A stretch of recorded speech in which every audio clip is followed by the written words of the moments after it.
The colony on 442b was a quiet place. 10 million humans lived there, building homes, raising children, and farming the red soil of their new world. They had left Earth seeking peace and a fresh start.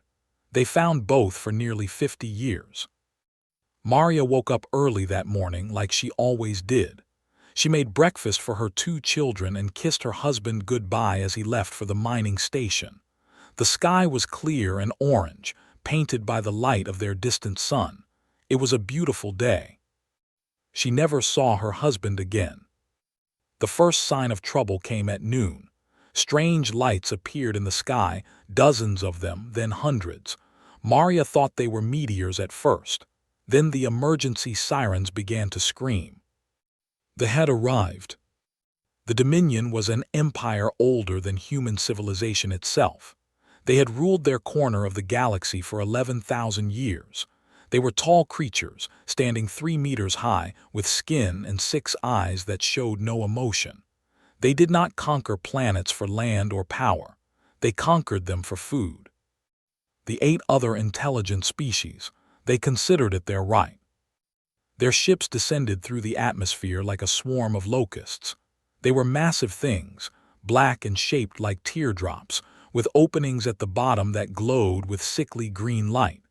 The colonists called them harvesters, and they earned that name quickly. Governor Thomas Park tried to organize a defense. The colony had no military ships, only cargo freighters and mining vessels. He ordered them into the sky anyway. Brave pilots flew their slow, clumsy ships against the harvesters. They fired mining lasers and threw explosive charges. It was like throwing stones at a hurricane. The weapons cut through the human ships like they were made of paper. In less than an hour, every vessel the colony had was burning wreckage falling from the sky. Governor Park sent a desperate message to Earth, begging for help.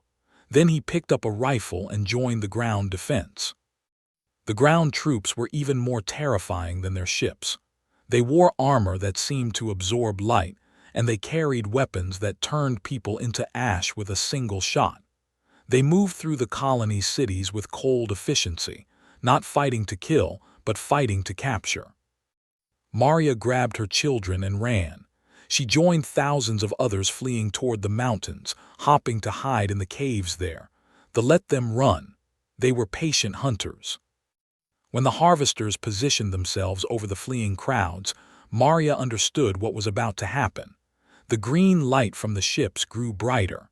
People began to rise into the air, pulled upward by some invisible force. They screamed and struggled, but nothing could stop them. Maria held her children as tight as she could. It was not enough. The harvesting process was quick, but not painless. The ships processed human beings into nutrient paste, a food source they considered a delicacy. 10 million people became nothing more than supplies for an alien empire.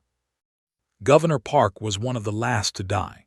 He had fought for 3 days straight, leading a small group of survivors in a hopeless resistance. When they finally cornered him in a collapsed building, he was out of ammunition.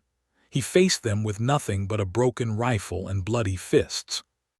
A commander approached him, curious about this human who had caused so much trouble. It spoke through a translation device, its voice flat and emotionless. "Why do you fight? You cannot win. Your death was decided the moment we arrived." Governor Park spat blood on the ground. "Because someone needs to tell Earth what you are. Someone needs to make sure they know." The commander tilted its head. "Your Earth will receive our message. They will learn their place in the natural order. The strong consume the weak. This is the law of the universe." Park laughed, a harsh and bitter sound. "You have no idea what you just did. You killed 10 million people, 10 million families. You think Earth will accept that? You think humanity will bow down?" "All species bow eventually," the commander replied. "Yours will be no different." They killed Governor Park last. They made it slow. When the harvesting was complete, they sent a single transmission to Earth. It contained images of the empty cities, the abandoned homes, the playgrounds where children would never play again. The message was simple and direct. Your peripheral stock has been collected. Do not expand further into Dominion territory. There will be no second warning. The transmission reached Earth 14 days later. It was received by a communications officer named James Wilson, a young man who had never seen combat or death. He watched the images with growing horror. He saw the empty streets, the discarded toys, the blood stains on the walls of homes.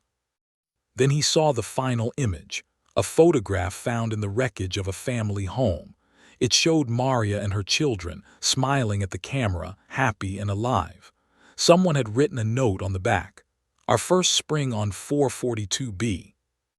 James Wilson sat in silence for a long time. Then he forwarded the transmission to his superiors with a single note attached. The aliens ate them, all 10 million. They ate them. Within hours, every government on Earth had seen the message. Within days, every human being on the planet knew what had happened. They expected fear. They expected submission. They had conquered hundreds of species, and all of them had eventually accepted their place at the bottom of the food chain. They did not understand humans. They had not studied human history. They did not know about the wars humanity had fought against itself, the terrible weapons they had built, the capacity for violence that lived in every human heart. They had made a mistake, the worst mistake in their 11,000 years of existence. They had given humanity a reason to unite. The world went quiet when the news spread. For 3 days there were no protests, no riots, no angry speeches. People simply stopped what they were doing and stared at their screens. They watched the images from 442B over and over again. They saw the empty cities. They saw the faces of the dead. Then the quiet ended. Admiral stood before the United Earth Defense Council. She was a small woman, barely 5 feet tall, with hair and calm eyes. She had served in 3 conflicts and commanded ships for 20 years. She had never felt hatred before. She felt it now. The council chamber was filled with representatives from every nation on Earth. Old enemies sat side by side. Countries that had threatened war against each other for decades now shared the same terrible silence. For the first time in human history, there was no disagreement in this room. Pressed a button and a recording played. It showed a woman holding her child, standing in the doorway of a small house. The sky behind her was on fire. Ships filled the horizon. The woman looked directly at the camera and spoke her final words. "Tell them we didn't run. Tell them we fought. Tell them to remember us." The recording ended. Nobody spoke. Finally, the President of the United Nations stood up. He was an old man, known for his love of peace and compromise. His voice shook when he spoke. "What do we do?" Answered without hesitation. "We destroy them completely. We find every world they have, every ship they own, every base they've built, and we burn it all to the ground." "Can we win?" asked the Chinese premier. "They have technology we've never seen. They've ruled their space for thousands of years." "I don't know if we can win," replied. "But I know we have to try. If we do nothing, they will come back. Maybe not tomorrow, maybe not next year, but someday they will decide Earth looks tasty too. We are not safe as long as they exist." The vote was unanimous. Every nation agreed to total war. The transformation of Earth began immediately. Factories that had made cars started making tanks. Shipyards that had built cargo vessels started building warships. Schools closed so teachers could work in weapons laboratories. Farms doubled their output to feed the growing military. The draft was never needed. Recruitment centers opened expecting thousands of volunteers. Millions showed up. Young people who had never held a weapon demanded to be trained. Old soldiers who had retired decades ago put on their uniforms again. Scientists gave up comfortable university jobs to design new weapons. Dr. Sarah Martinez was one of those scientists. She had spent her career studying physics, searching for peaceful applications of quantum mechanics. Now she worked 18 hours a day in an underground laboratory, building weapons that could tear holes in reality itself. "I became a scientist to help people," she told her assistant one night. "I wanted to cure diseases, solve energy problems, make life better." Her assistant looked at her with tired eyes. "And now?" "Now I want to kill them, every last one. Is that wrong?" Her assistant thought about his sister, who had moved to 442B 5 years ago. She had sent him pictures of her new house, her garden, her cat. He would never see her again. "No," he said, "it's not wrong." The watched humanity's preparations with amusement. They had spies everywhere, tiny drones that floated through Earth's atmosphere and sent back images. They saw the factories working day and night. They saw the ships being built. They saw the armies training. They were not worried. They had studied human broadcasts for years. They had watched human television shows and movies. They had read human news and social media. They saw a species constantly fighting itself, divided by politics and religion and race. They saw weakness and confusion. What they did not see was the truth. Humans fought each other because they had no common enemy. Give them something to hate together, and all their differences disappeared. They had given humanity exactly that. 18 months after the massacre on 442B, Admiral stood on the bridge of her flagship, the UES Remembrance. Around her floated 4,000 warships, the largest fleet ever assembled by any species in galactic history. 2 million soldiers waited in transport ships, ready to fight and die. She looked at the stars through the. Somewhere out there they were waiting. They thought they were the predators. They thought humans were just another weak species to be consumed.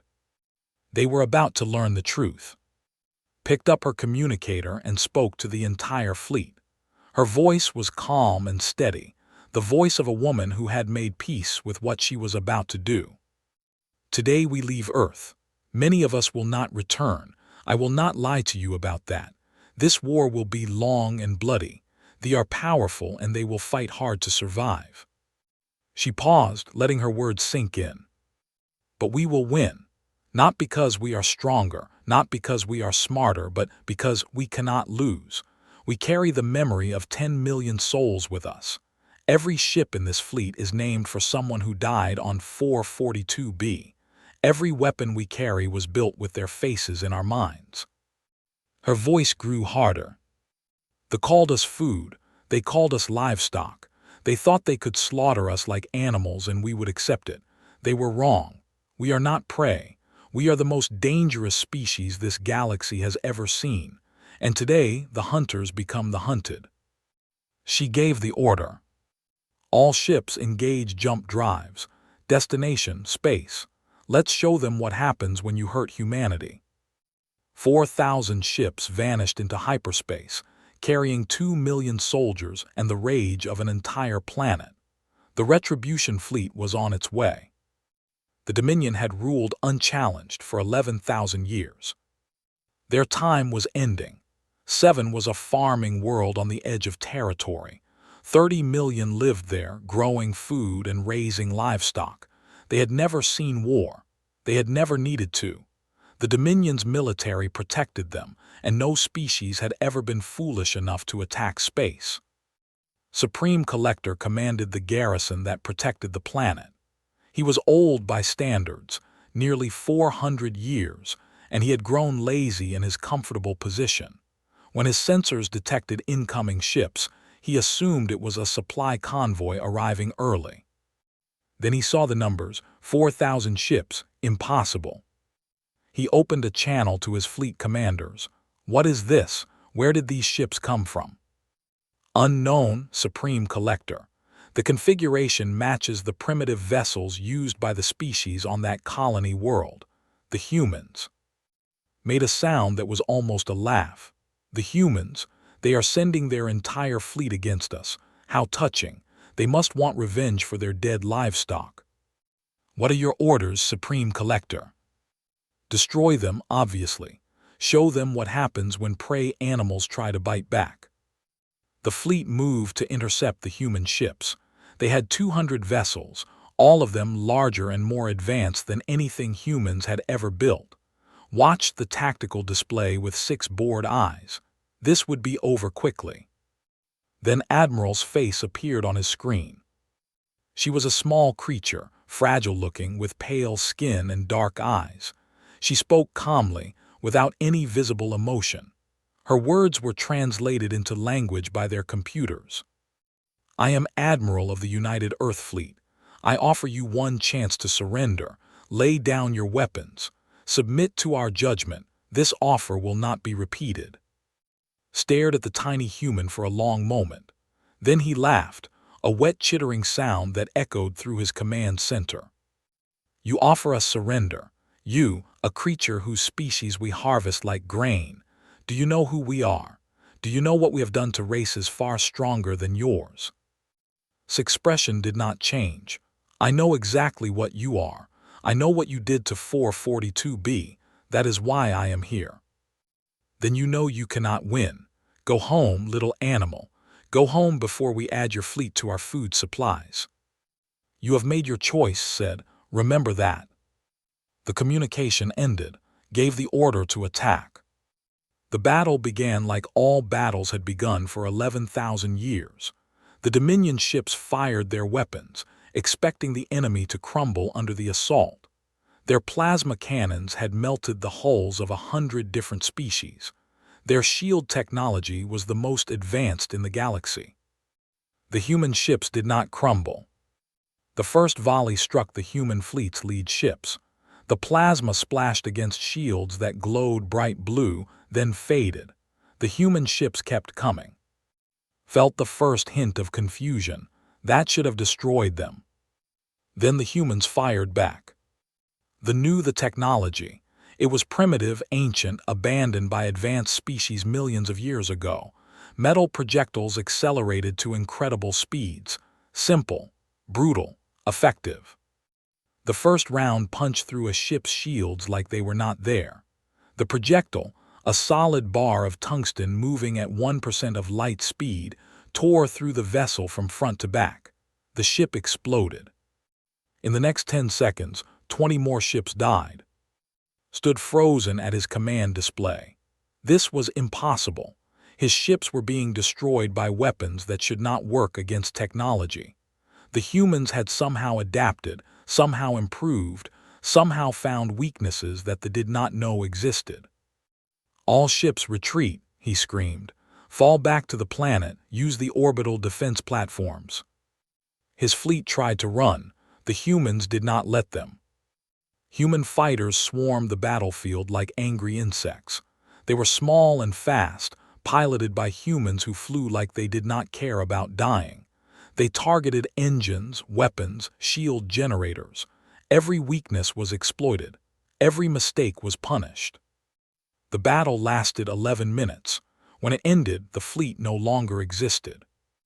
Admiral looked at the burning wreckage floating in space. She felt nothing.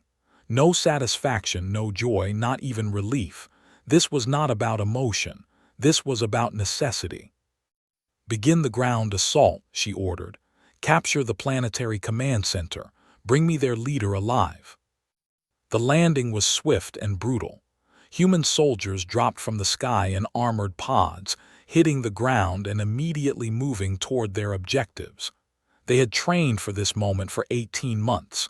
They knew every tactic, every weakness, every vulnerability. The ground troops fought hard. They were bred for combat, genetically enhanced over thousands of years to be perfect warriors. But the humans did not stop. When one fell, another took their place. When a squad was wiped out, 2 more appeared. They pushed forward with relentless determination, paying for every meter with blood but never retreating. Was captured 3 hours after the landing began. Human soldiers dragged him from his command bunker and threw him at Admiral's feet. She looked down at him with those dark, empty eyes. For a long moment she said nothing.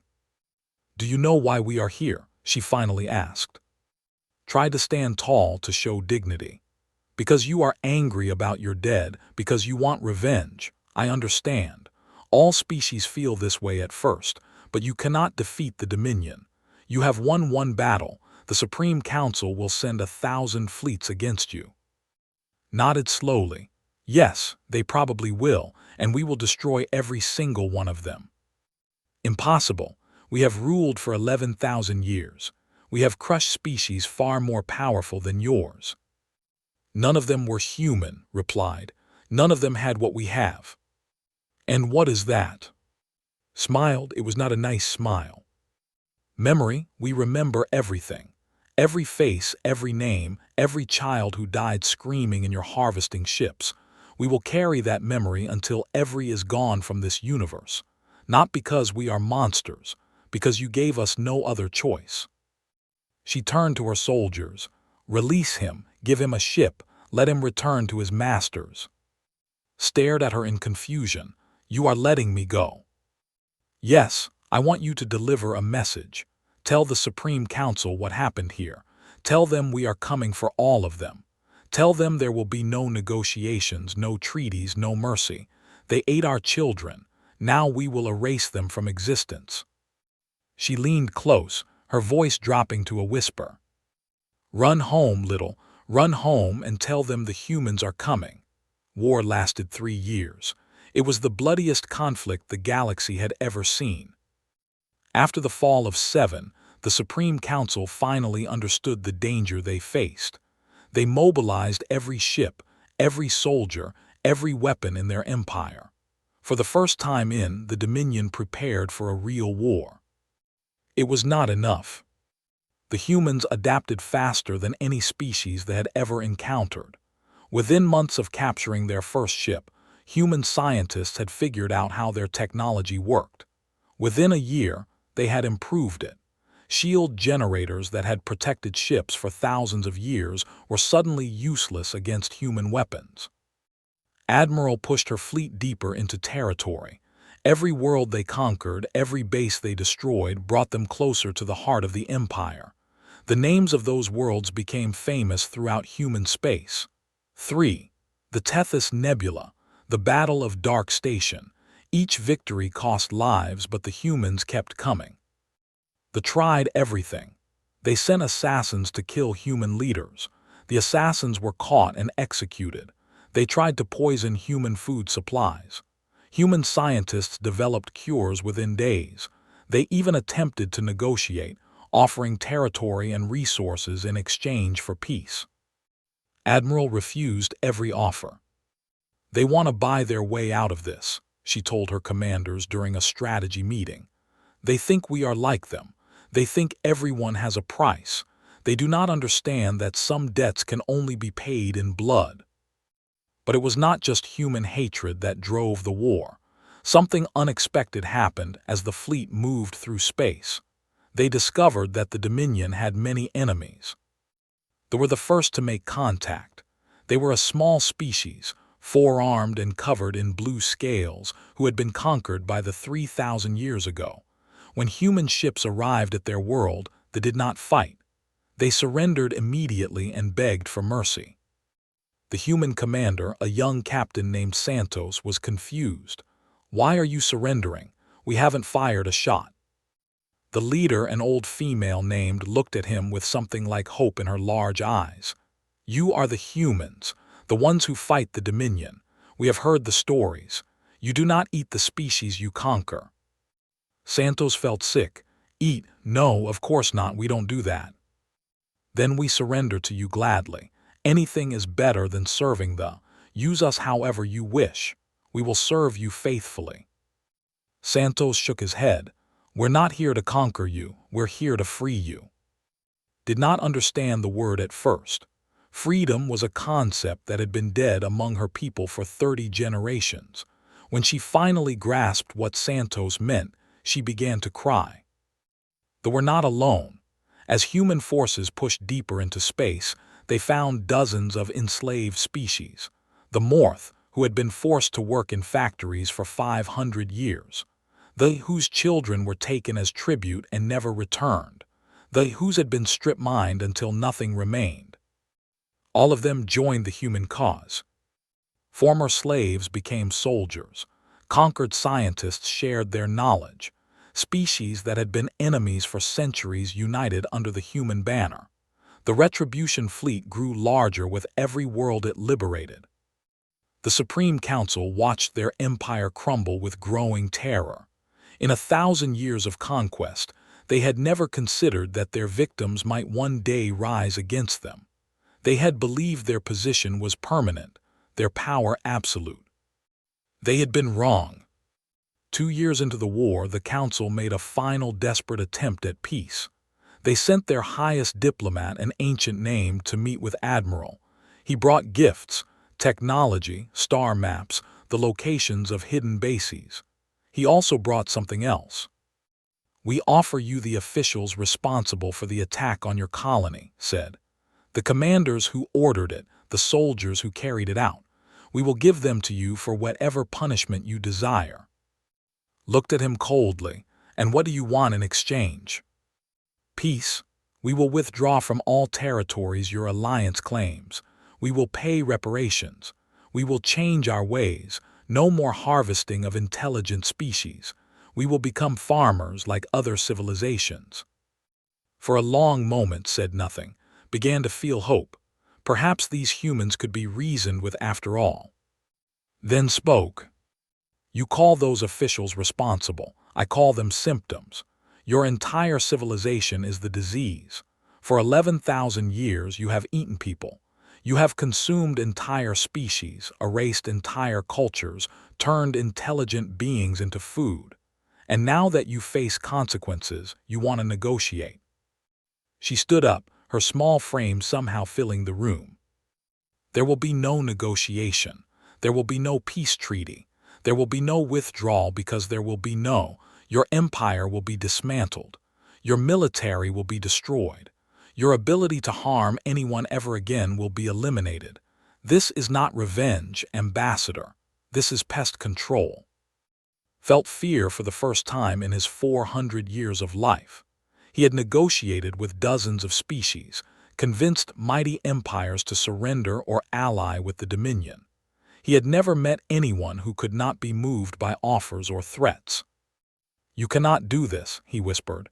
"You would destroy an entire species, billions of lives." "You destroyed 10 million of ours without a second thought," replied. "You have destroyed billions throughout your history. The difference between us is that we feel bad about what we are doing. You never did." She signaled her guards. "Take him back to his ship. Tell his masters that we will see them soon, on Prime." The final assault on them began 6 months later. By then, the Dominion had lost 70% of its territory. Their fleet had been reduced to a fraction of its former strength. The species they had oppressed now fought against them with fury. But they were not finished. They fortified there with every weapon they had left. Billions of soldiers dug into defensive positions. Thousands of ships formed a wall around the planet. Orbital platforms that could destroy moons waited in silence. They would not go quietly. Admiral looked at the tactical display showing the defenses around Prime. It was the most heavily fortified position she had ever seen. The casualty projections were horrifying. She gave the order to attack anyway. "We've come too far to stop now," she told her fleet. 10 million souls are watching us. Let's finish what they started." The Battle of Prime began on a day that had no name in human calendars. It would later be called Remembrance Day, a holiday observed across all of human space. Admiral's fleet emerged from hyperspace at the edge of the home system. What they saw would have terrified any other species. 10,000 warships formed a sphere around there. Orbital defense platforms bristled with weapons capable of cracking planets. The entire might of an 11,000-year-old empire waited for them. The human fleet was outnumbered 2-1. Behind them came the ships of their allies, the liberated species who had joined their cause. Cruisers, Morph destroyers, fighters. Together, they almost matched the numbers. Almost opened a channel to her entire fleet. Her face appeared on screens across thousands of ships, seen by millions of soldiers and pilots waiting for her orders. "This is it," she said simply. "The last battle. Behind those ships is the world that sent the order to harvest 442b. Behind those ships are the beings who ate our families. This is what we trained for. This is what we crossed the galaxy for. Today, we finish this." She paused, and when she spoke again, her voice was softer.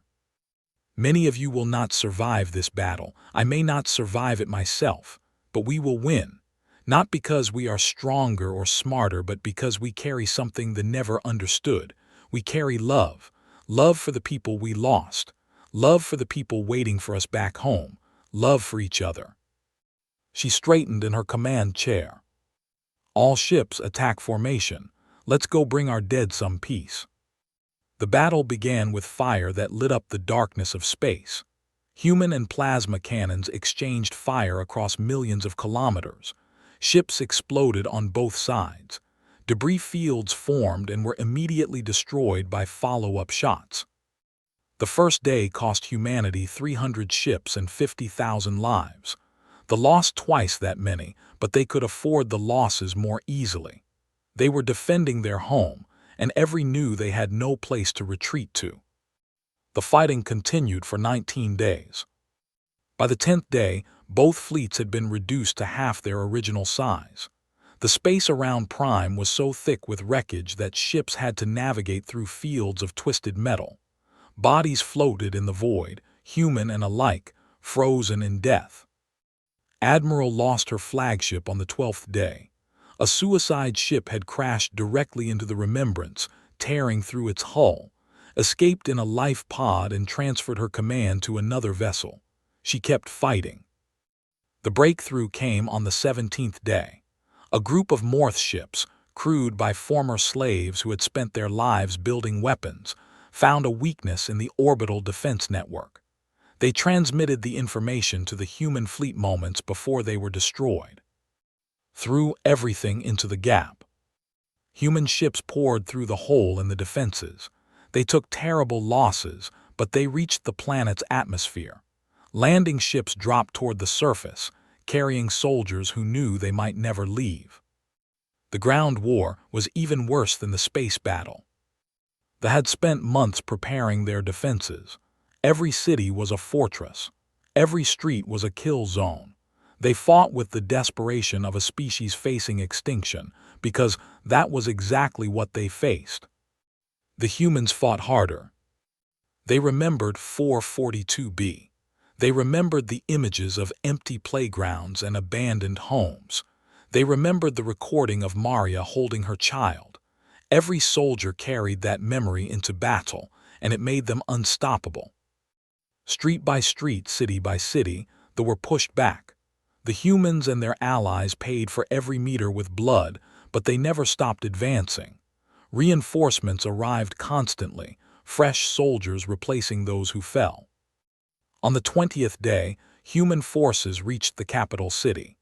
At its center stood the chamber of the Supreme Council, where the rulers of the Dominion had made decisions for 11,000 years.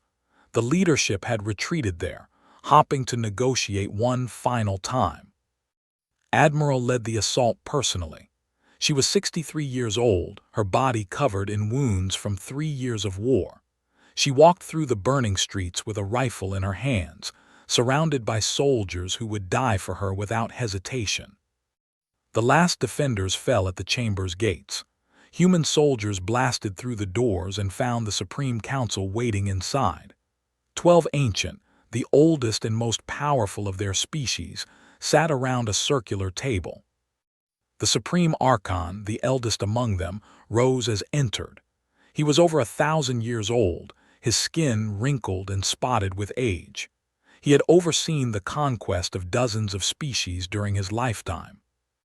"You have won," he said, his voice tired but steady. "We offer unconditional surrender. We will submit to whatever judgment you declare. We ask only that you show mercy to our civilians, to the children who played no part in the decisions of war." Stopped in front of him. She was so much smaller than any, barely reaching the Archon's chest, but somehow she seemed to fill the room. 10 million humans died on 442b, she said quietly. Mothers, children, teachers, farmers, people who had never harmed anyone, people who just wanted to build homes and live in peace. "We understand," the Archon replied. "We were wrong. We can change. Our species can evolve. Give us a chance to become something better." Shook her head slowly. "You had 11,000 years. Every single day of those years, you chose to continue eating people. You had countless opportunities to change, and you never did. Do you know why?" The Archon was silent. "Because you are not capable of change. Your entire culture, your entire civilization, is built on the idea that some species exist to be food. That cannot be reformed. It can only be ended." The sentence was carried out over the following months. Human forces occupied every world. They did not massacre civilians as they would have done. They were not monsters, but they were thorough. Every military installation was destroyed. Every cloning facility was shut down and dismantled. Their fleet was melted down for scrap. Their weapons technology was erased. Most importantly, their ability to reproduce was ended. Scientists, working with methods that were precise and painless, ensured that no new would ever be born. It was not genocide. No was killed simply for being, but their species was given an expiration date.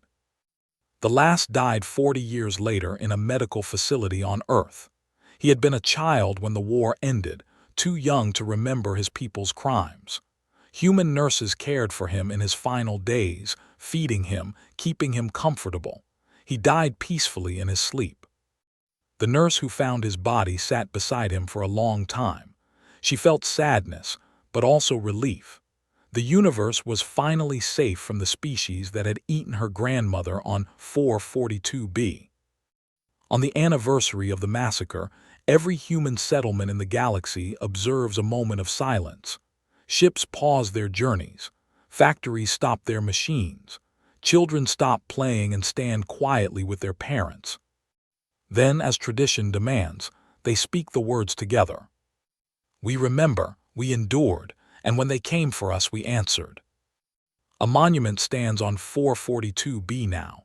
It is a simple black stone, 10 meters tall, covered with 10 million names. People come from across the galaxy to visit it. Humans, Morth, and dozens of other species stand before it together. They are free because humanity refused to accept slaughter. They are alive because 10 million dead gave the living something to fight for.